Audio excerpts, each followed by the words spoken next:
Siwmai, diolch yn fawr am eich gwylio am y fideo hwn. Mae'r fideo hwn parhad o'r un creuwyd yn diweddar, lle oeddwn yn esbonio sut i sefydlu yr Android Studio i mewn yn y cefngrefn wythddedd Linux. Felly, ar ôl defnyddio yr Android Studio i mewn yn y Linux am ambell o wythnosau, beth darganfiaeth i oedd roedd yr Android Studio yn rhedeg yn ychydig yn cyflymach i mewn yn Linux yn ytrach nag i mewn yn Windows 11. Felly mae'r hon elfen o datblygu i mewn yn y amgylchiad o Android Studio sydd yn newyddion da i mi, oherwydd wrth ni wedi treulio am y gymaint o'r amser yn y gorffennol, enghraifft pan oeddwn yn cydmynderu yr APK, roedd angen rhaid i mi i achos am o gymaint o'r amser ar y Windows 11 ar gyfer yr APK i cydmynderu, ond nawr beth dwi'n yn canfod gyda'r cyfrifiad Linux yw mae'r holl cyfrifiaeth yn cymryd llai o amser, ac mae'r hwn yn gwneud yr holl amprofiad yn hwylusach. Felly i mewn yn yr fideo diwethaf ynglyn â'r Android Studio, llwyddiais i cydmynderu yr APK ac i sefydlu yr app i mewn yn fy ffôn symudol. Ond nawr, i mewn yn y fideo hwn, dwi'n eisiau i gwneud mwy na'r hynny.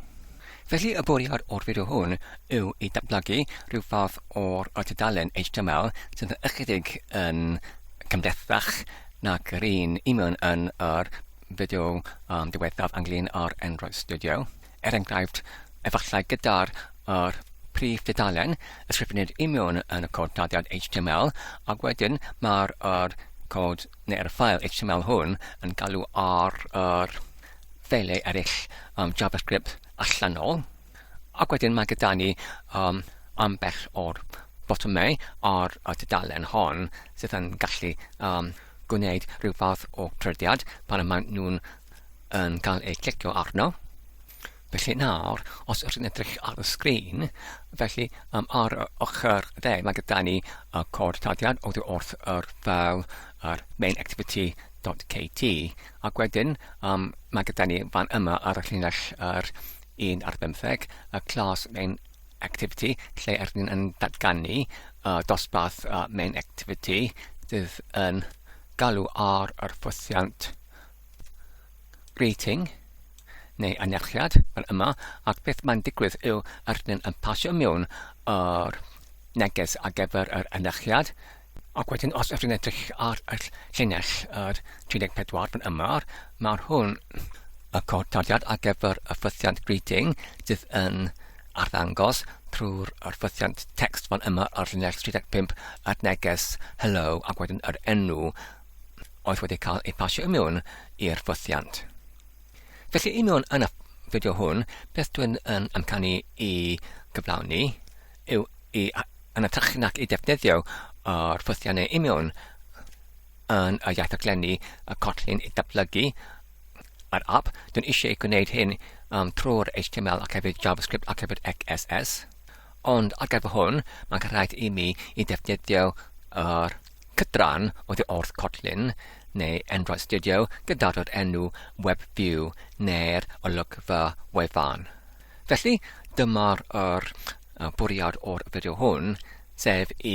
fforddio o gwmpas sut i wneud hynny. Felly, nid ydy'r fideo hwn un sydd yn dysgu neu'r hyfforddiannu chi y gwylwyr sut i wneud hyn, ond i cyfrannu gyda chi fy ymprofiad i darchymgweld sut i wneud hyn. Gyda'r gobaith bydd hwn yn llwyddiannus. Felly, ar y pwynt hwn, dwi'n mynd i greu yr prosiect newydd. Dwi'n mynd i clicio ar yr bariau ar yr gornel y brig chwith fan yma, ac wedyn i dewis i newydd neu new, ac wedyn new project fel hwn, ac wedyn i dewis yr activity empty neu gweithrediad gwag fel hwn, ac wedyn i pwyso ar nesaf. Ac wedyn ar gyfer yr enw o'r prosiect hwn, dwi'n mynd i galw hwn y WebView neu olygfa wefan test neu prawf 2026 mis Gorffennaf yr 19. Ac wedyn ar gyfer y iaith cyfrifyddu o'r adeilad, dwi'n mynd I dewis Kotlin, ac wedyn dwi'n mynd I bwyso ar y botwm I orffen neu finish fel hwn. Ac wedyn aros ar gyfer y prosiect newydd, a dyna fe. Nawr, dwi'n mynd I cael y llall lawr fel hwn. Felly, ar y pwynt hwn, dwi'n mynd I greu y dudalen HTML gyda'r ffeilau JavaScript allan ôl. Dwi'n mynd I declicio ar y application yma, a wedyn I greu y dogfen newydd fel hwn. Ac wedyn i'w galw rhywbeth fel WebView, ac wedyn test1.html. Ac wedyn i'w adolygu gyda'r mousepad. Felly nawr, ar y ochr dde, dyma'r tudalen HTML gyda'r codiad JavaScript I mewn yn yr un ffeil, ac os dwi'n clicio ar y botwm ar y ochr chwith, felly mae'r hwn gweithio,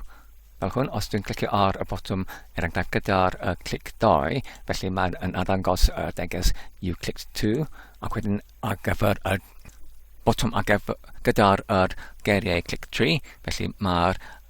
hwn yn gweithio yn debygol hefyd. Felly nawr y cam nesaf yw I symud y ffythiannau ar y ochr dde hwn, y ffythiannau clic 1, clic 2, clic 3, i'r ffeilau gwahanol eu hunain. Ac nawr, I mewn yn y pegell, dwi'n wedi creu y 3 ffeil JavaScript yn ychwanegol i'r ffeil HTML greiddiol. Felly, dyma'r ffeil HTML greiddiol, ac dwi'n wedi newid hyn trwy'r newid y llinellau ar gyfer y ffythiannau clic 1, clic 2, clic 3 i'r tag script neu tag ysgrif sydd yn galw ar ffeilau JavaScript allan ôl, enghraifft trwy'r parametr srec neu source, yn gallu benodi y llwybr i'r ffeil allan ôl, ac wedyn os edrych I mewn yn enghraifft y ffeil click1.js, felly dyma fe, a dim ond yr un ffythiant fan yma, click 1 sydd yn arddangos y neges you clicked 1, yr un yn debygol i'r click2.js, ac hefyd yr un yn debygol ar gyfer y click 3.js hefyd. Ac wedyn, nawr, os ydyn yn debru dudalen ar yr ochr chwith, ac wedyn clicio ar y botwm fel o blaen, felly mae'r swyddogaeth yn gweithred yn gwmws fel o'r blaen. Felly nawr, y cam nesaf yw I symud y ffeiliau hyn, sef yr codiad, yr HTML ac hefyd y 3 ffeil JavaScript, I mewn i'r pegell anghreidiol, ac wedyn dwi'n mynd I dewis y rhain, ac wedyn dwi'n mynd I dychwelyd i'r enghraifft diwrnod yma, ac wedyn os edrych ar yr olygfa ar ochr chwith, felly mae'r hwn I mewn yn yr olygfa Android, felly os ydyn eisiau I dod hyd o'r olygfa ar gyfer yr strwythur o'r pegell yma, ac rhaid I ni I dewis prosiect fel hwn, ac nawr mae'r hwn yn arddangos yr enw o'r prosiect ar y brig o'r canghenhedd yma, sef WebView test 26.7.16, ac wedyn I mewn yno fe, mae gyda ni pregell gyda'r enw app, ac wedyn mae gyda ni pregell arall gyda'r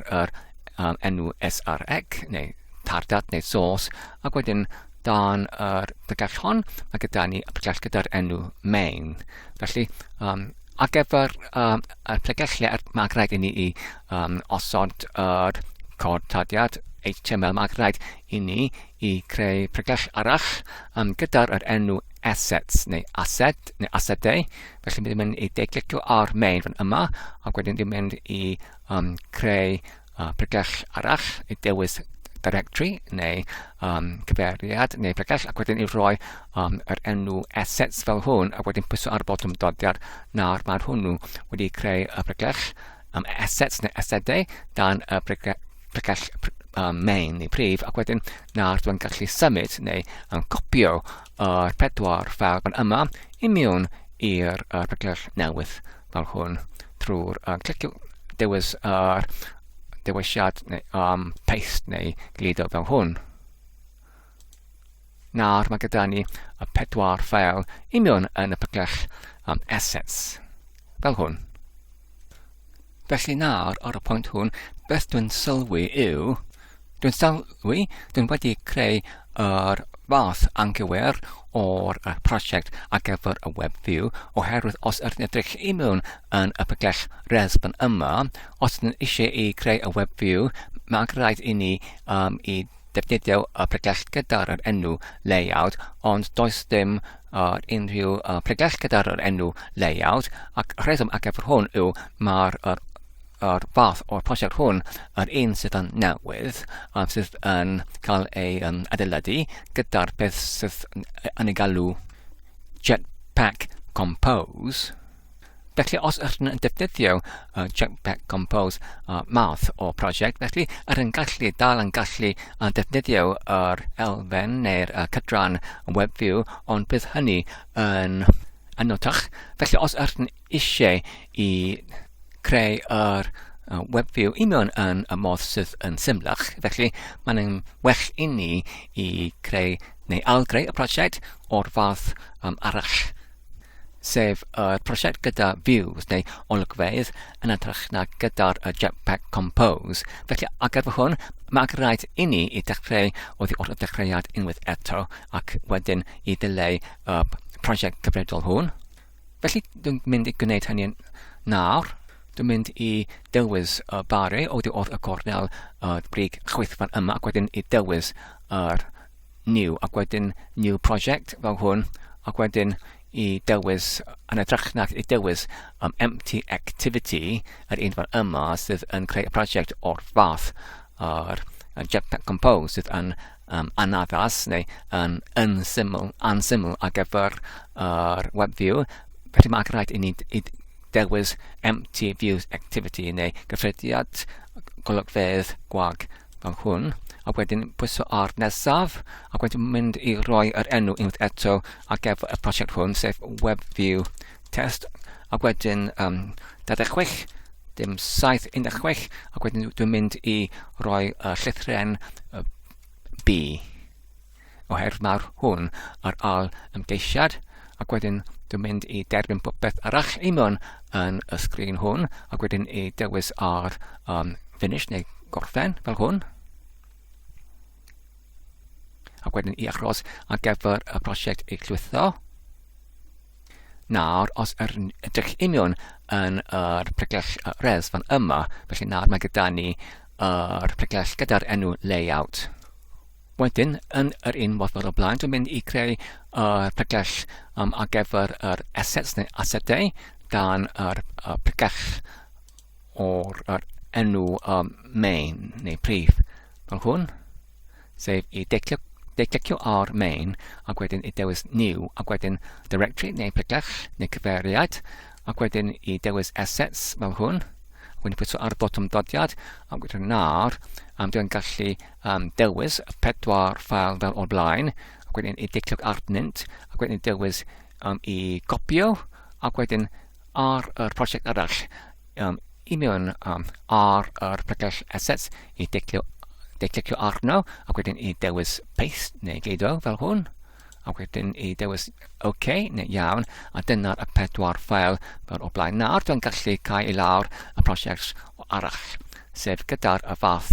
anghywir sef y fath Jetpack Compose. Ac wedyn nawr, os ydych mynd i'r pregell layout sydd dan y pregell res neu y pregell gosodiant ar gyfer y gair Cymraeg ar gyfer layout, felly mae gyda ni yr ffeil gyda'r enw activity /main.xml neu gyffrediad /brief.xml ac wedyn dyma'r ffeil lle ydyn ni'n gallu cynllunio yr gosodiant o'r arddangosiad o'r dudalen. Felly os ydyn yn clicio ar y botwm fan yma, ydyn gallu edrych ar gosodiadau hyn fel codtadiad yn edrych fel cynllun neu'r gosodiant a dyma'r codtadiad sydd yn diffinio yr holl arddangosiad o'r dudalen. Felly beth ydyn eisiau I gwneud nawr yw I alasod popeth I mewn yn y ffeil hwn gyda'r cod dadiad ar gyfer y WebView. Felly yn edrych na dylai popeth yn mynd i'w swpi mas fel hwn. Ac wedyn mewn yn y lle, dwi'n mynd i mewn osod yr cod ar gyfer yr WebView neu'r olygfa wefan fel hwn. Felly nawr, dyma'r cod dyddiad. Felly beth mae'n hwn yn dweud yw yn datganu cydran gyda'r fath WebView i mewn yn yr dudalen ar gyfer y cyfrifiad o'r app hwn. Felly mae hwn yn galw ar cydran oedd yr Android fan yma ar y llinell 3 ac wedyn yn rhoi hunaniaeth i'r cydran hwn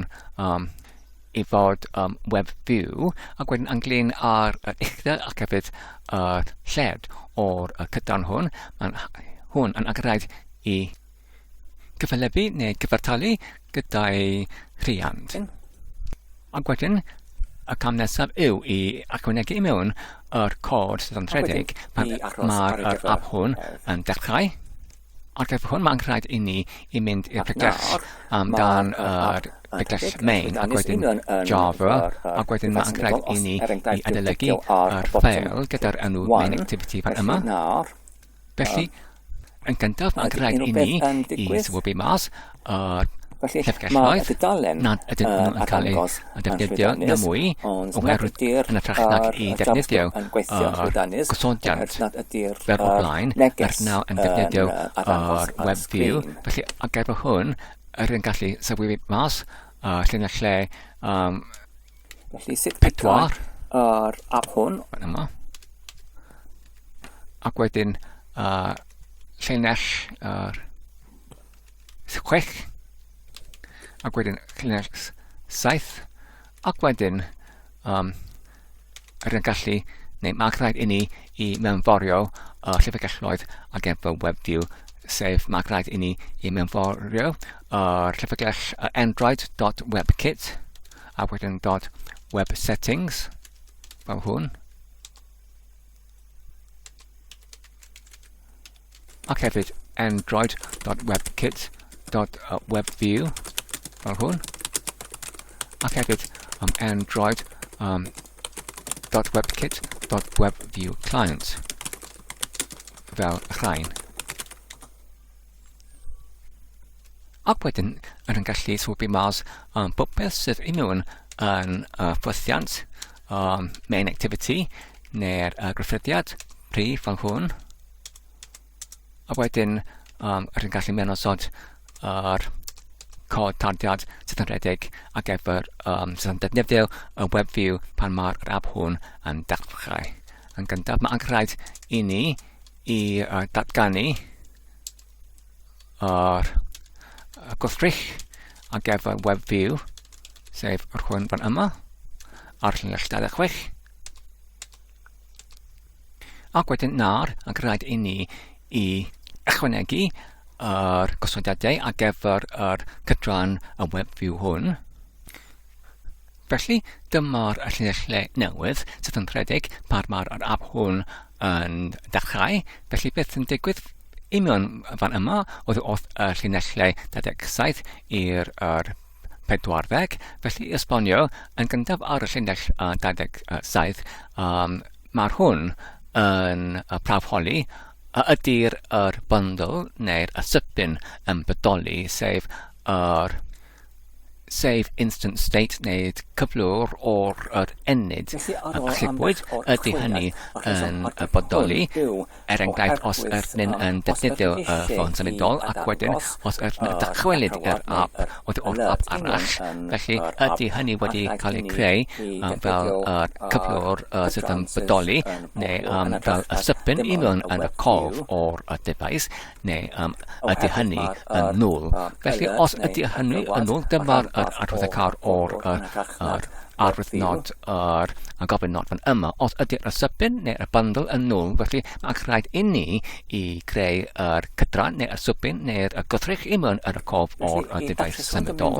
Felly, os nad ydy, os mae'n hynny yn eisoes bodoli, felly yn gallu darllen hynny o'r cof. Ond os nad ydy, mae'n rhaid i ni i greu hynny. Felly, sut i gwneud hynny? Mae'n rhaid i ni i rhedeg yr lluniau yn canlynol. Mae'n rhaid i ni i darllen yr gosodiant wrth ffeil activity /main gwmws yr un o'r blaen dan y pregell layout neu gosodiant fan yma ac wedyn os edrych i mewn yn y patrwm fan yma sydd yn dachrau gyda'r prifrith yn R, mae prifrith yn R yn carchioli pregell res fan yma, ond i mewn yn y codaddiad mae'n cael ei carchioli gyda'r dim ond yr un lithren y prifrith yn R ac wedyn dot ac wedyn layout ac wedyn dot ac wedyn yr enw o'r ffeil sydd yr un fan yma ar y ochr chwith activity-main.xml ac wedyn yr eisiau i canfod trwy'r hunaniaeth yr enw WebView. Felly os yr yn goffa hunain, cawsom ni cydran gyda'r enw WebView ac gwyddosom ni hunaniaeth i'r hwnnw gyda'r enw WebView fan yma. Felly mae'n rhaid i ni i defnyddio'r un hunaniaeth fel o'r blaen. A dyma beth sydd yn digwydd i mewn yn y llinell fan yma ar y llinell 31 ac wedyn mae'n rhaid i ni i orfodi yr app i defnyddio yr WebView i mewn yn yr app hwn yn atrach nag porfiwr i mewn yn y device.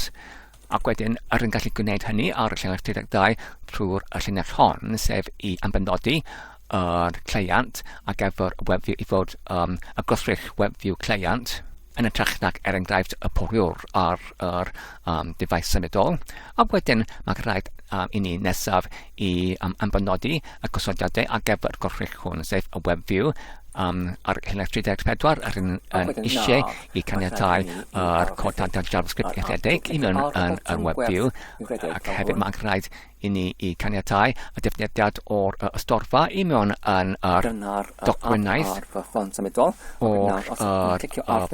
tudalen wefan. Wedyn mae'n rhaid i ni i caniatáu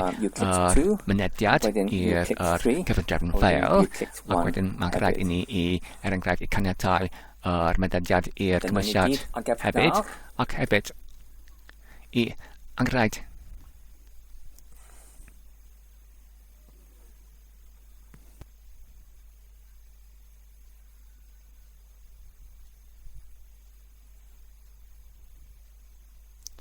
ac wedyn mae'n rhaid i ni i caniatáu yr mynediad i'r cynwysiad hefyd ac hefyd i caniatáu yr llwyddiad o'r lluniau yn hunan symudol ac hefyd mae'n rhaid i ni i caniatáu yr amdrin o'r data gyfamserol i mewn yn y cache neu y cydfan ac hefyd yn olaf ar yr llinell 40 mae'n rhaid i ni i llwytho y tudalen oedd wedi ysgrifennu o'r blaen sef yr WebView test1.html yn un fan yma sydd i mewn yn y rhagell assets neu asadau. Ac wedyn nawr, mae'n un beth arall sydd angen rhaid i'w ychwanegu i mewn yn y codadad hwn, sef pan mae'r defnyddiwr yn pwyso ar y botwm i mynd yn ôl, felly yn ytrach nag i amandal o dod o'r app, felly mae'n rhaid i ni i morlilio yn ôl i mewn yn y WebView yn ytrach nag i gael lawr yr app. Felly sut i'w wneud hynny? Yn gyntaf mae'n rhaid i ni i ychwanegu neu mewnforio llyfrgell arall, sef yr un fan yma gyda'r enw yr onBack pressed callback. Ac wedyn i mewn yn y clas main activity neu dosbarth main activity neu gweithrediad prif lle mae'r app yn dechrau. Felly i mewn yn y digwyddiad onCreate fan yma mae'n rhaid i ni i ychwanegu ambell o'r codadad hefyd. Felly i esbonio beth sy'n digwydd wrth y llinell 44 mae'r app yn synhwyrol os ydy'r defnyddiwr yn pwyso ar y botwm i mynd yn ôl Ac wedyn, os ydy'r, felly os gall y dudalen yn mynd yn ôl i'r dudalen arall, felly bydd hynny'n digwydd, ond os nad ydy, felly mae'r cyfrwaith yn gorffen fan yma ar llinell 50. Felly nawr, gyda'r y codtadiad wedi cael ei ychwanegu i mewn yn y prosiect hwn, y cam nesaf yw i cyfyntaru yr app hwn ac wedyn i'w rhedeg i mewn yn yr amgylchiad prawf holi, i mewn yn fy defaith symudol, sut wneud hynny, sut i gysylltu ac i cysylltu fy ffôn symudol i wneud hynny, felly da chi'n gallu gwylio ar fideo diwethaf ynglyn ar Android Studio i darfod gweld sut i wneud hynny. Felly, ar gyfer hwn, dwi'n mynd i plygio mewn fy'r ffôn symudol i'r cabl USB i gysylltu fy'r defaith symudol gyda'r cyfrifiadur hwn. Ac nawr, mae'n rhaid i mi i dewis dewisiad i caniatau y cysylltiad rhwng yr ffôn symudol ac hefyd y cyfrifiadur hwn. Ac nawr wedyn, os ydych edrych i mewn ar y brig o'r Android Studio, felly mae gyda ni y botwm gwerth, felly mae'n rhaid i mi i dewis yr defaith fan yma, felly mae'n eisoes yn cael ei dewis, felly mae'n rhaid i mi i gyfyntaru ac i redeg yr app hwn, mae'n rhaid i mi i dewis neu clicio ar saith gwerth fan yma i redeg, ac wedyn i aros ag efo fe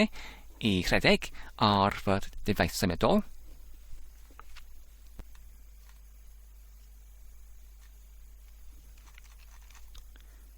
Nawr, mae gyda ni negesion gwallt yn arddangos ar y gwelod fan yma. Felly nawr, ar ôl ambell o'r archwiliad, y rheswm ar gyfer y neges gwall yw oherwydd ar yna'n defnyddio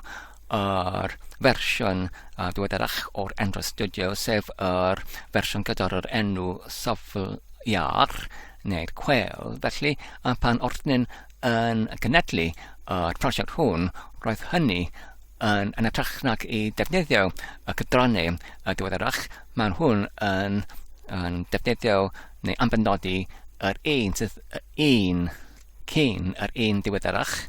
oherwydd mae'r fersiwn o'r Android Studio mor newydd, felly i drwsio y trafferth hon, felly mae'n rhaid i ni i defnyddio y fersiwn o'r cydrannau sydd yn diweddaf,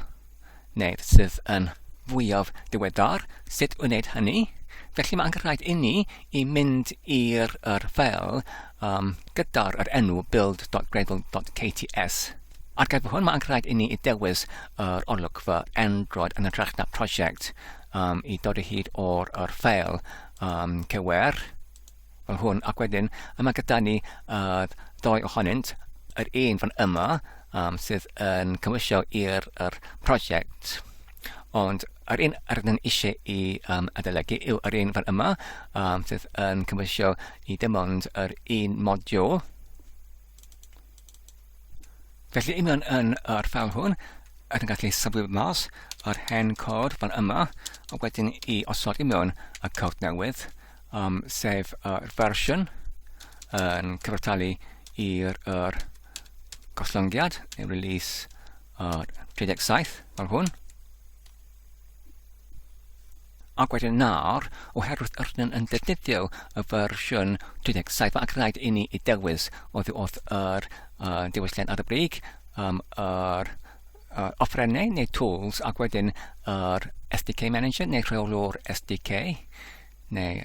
Standard Development Kit, ac wedyn mae'n rhaid i ni i dewis gwastadlu neu gradd o'r RPE sydd yn 37, yr un fan yma, ac wedyn ydyn gallu pwyso ar y botwm i'w cymwysio fel hwn, ac wedyn i achros ar gyfer y mewn-sefydliad.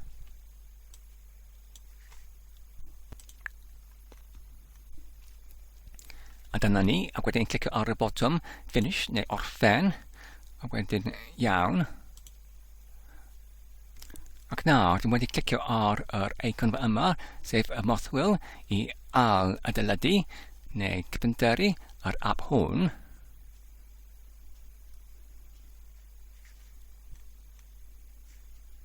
Ac wedyn nawr mae'n lwyddiannus. Ac nawr wedyn, mae angen I mi I cyd amseru y prosiect hwn oherwydd mae'r ffeiliau gyfagreidol wedi newid.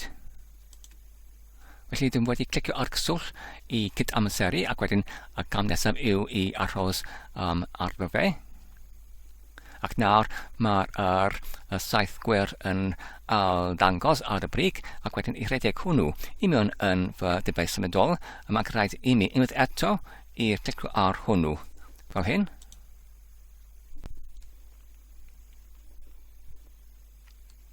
Ac wedyn I aros ar y gyfer ef.